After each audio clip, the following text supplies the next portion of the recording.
everyone, welcome back to GameSpot's coverage of E3 2019. I'm Mike Mahardy here with Lucy James. Hi. I want to talk about a little game called Warframe. Here to help us do that is Rebecca Ford from Digital Extremes. You probably know her. She is also Space Mom.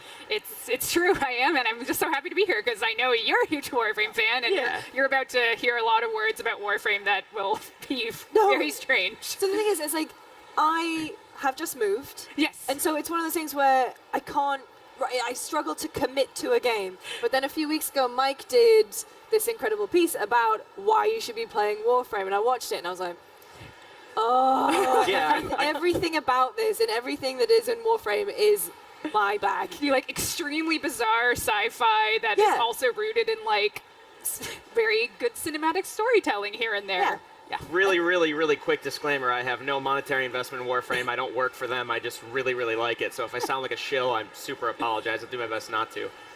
But you, like Railjack, codename Railjack has a name now. Yes. It's now the Empyrean expansion. Yes. And there obviously, like, Warframe has added open worlds in the last 7 years. 7 years is such a long time in video games. But you've added open worlds. Now you're going to these, it's like space battles. Why do you keep doing such ambitious things, and are you guys doing okay?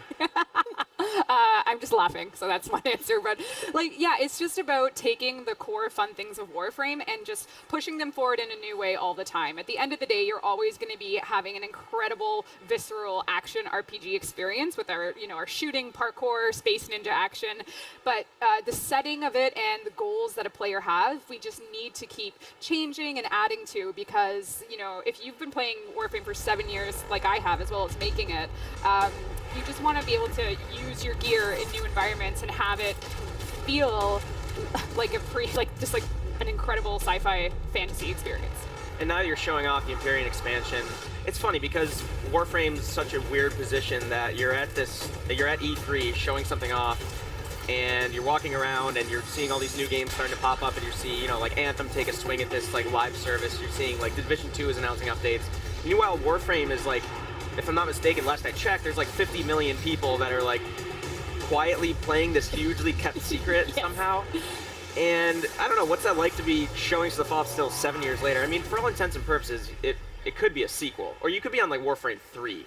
We could. I think if we did anything the traditional way, we would be on our third game now, but we just do it in a way that serves the only group that matters, which is our players. We live to serve them. We live to bring new exciting content, iterate on content, remaster content, and they really are the ones kind of pushing the rudder of our ship in different directions. Sometimes we have a man overboard and we're like, oh no, we shouldn't have done that, but I'll just keep using ship metaphors because Railjack is like space ship. Go for it. So we'll just I enjoy it. It's crazy, like I was reading up about how you and your community have this relationship, and you listen to them, and you read all the time about predatory loot boxes and microtransactions. And then I was reading that you guys had a microtransaction in the game that you removed because one person was using it too much. Yeah. Which is such a kind of a good news story that we definitely need more of in gaming.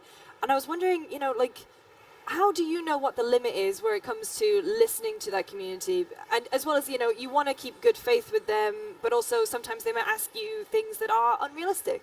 I think we are definitely far from perfect, but I think we're pretty accessible in how often we talk about what our goals are with the game. So, we're having this talk right now on the show. We do this every 2 weeks if we can with our dev team, and we just kind of go through top questions, and we'll, I'd say at least once per stream, we're saying something like, sorry, we screwed that up, or, we don't have anything to do for this yet. We know it's important to you. And we just kind of keep that dialogue open.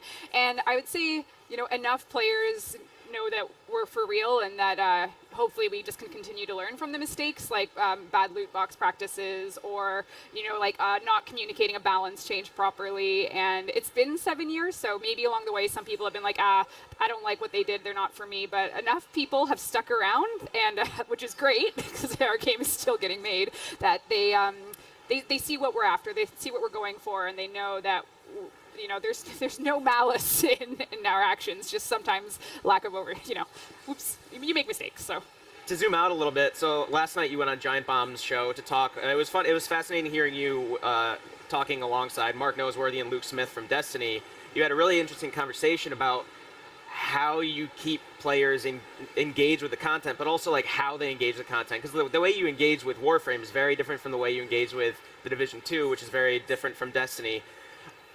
To me, from the outside looking in, it seems like Warframe's problem is communicating what it is, because it's fascinating, but the flip side of that coin is that it's sometimes hard to describe and hard to say, this is the loop of Warframe, this is how you'll play it every day or every week, etc. Like, from the dev team looking outward, is there an effort this year or in general to make Warframe more accessible to people?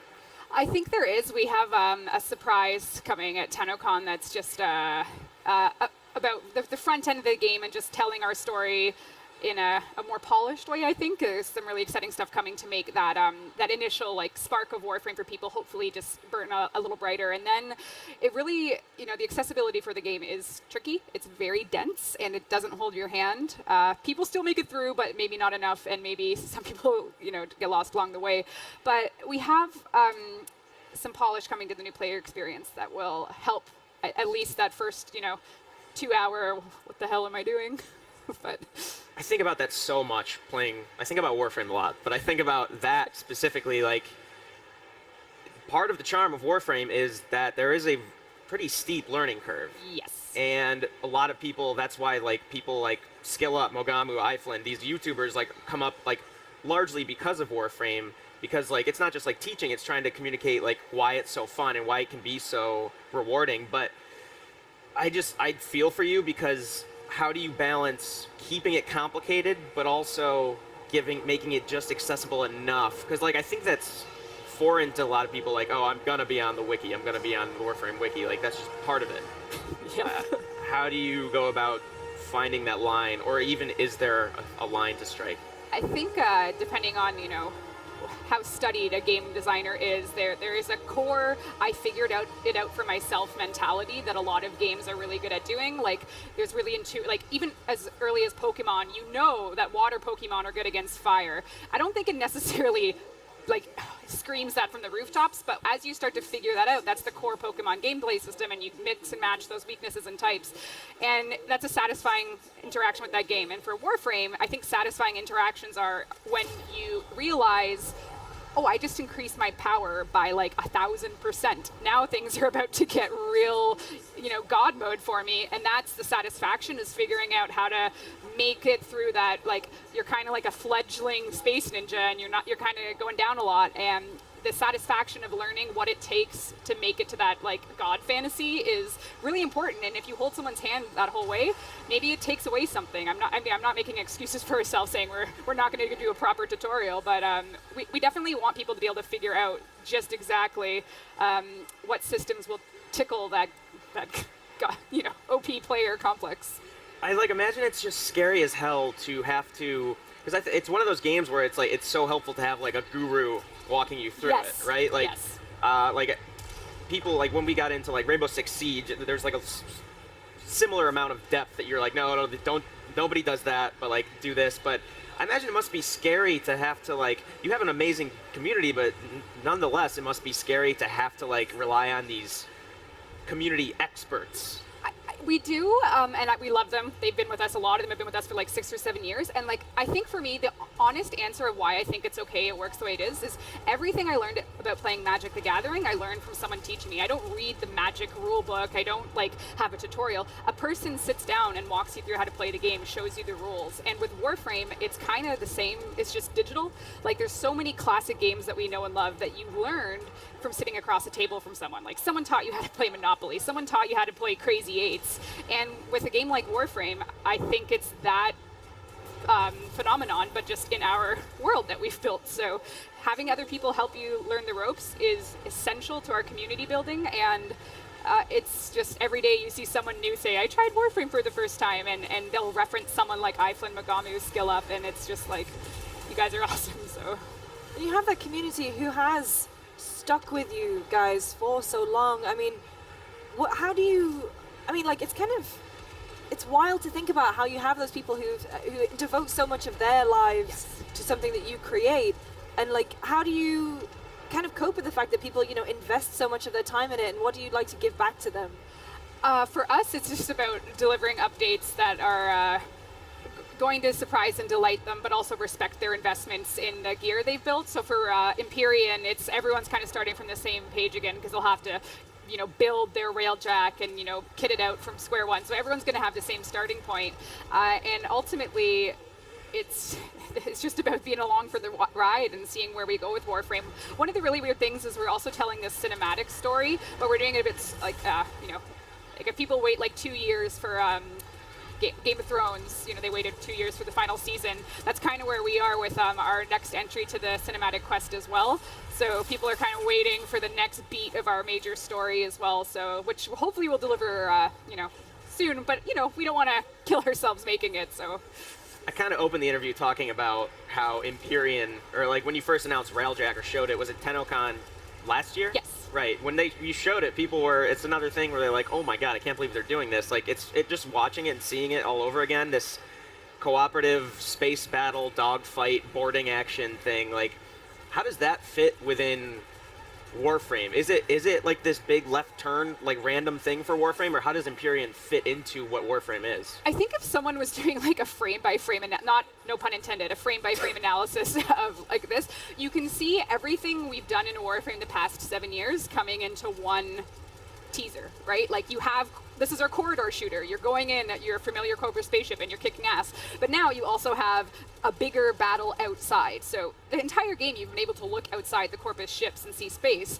but now you can just actually go there. And you can go from point A to B with your Arcwing that you've probably had for 5 years. Maybe it's collecting dust because you don't use it, maybe it's not. Yeah. And it's just delivering on each of those pieces, and like they're weaved together with very distinctly Warframe DNA weirdness that people will probably, they'll know, it'll feel familiar because it's Warframe, but it's going to be, the moment-to-moment decision-making is just different with Empyrean, and it's going to be pretty wild. It also seems like it's kind of the culmination of co-op, right? I mean, you have like sorties where you need high-level people to play really well, know what they're doing. Is that the case here, or could I like, if I'm new to Warframe, could I be playing Empyrean as well?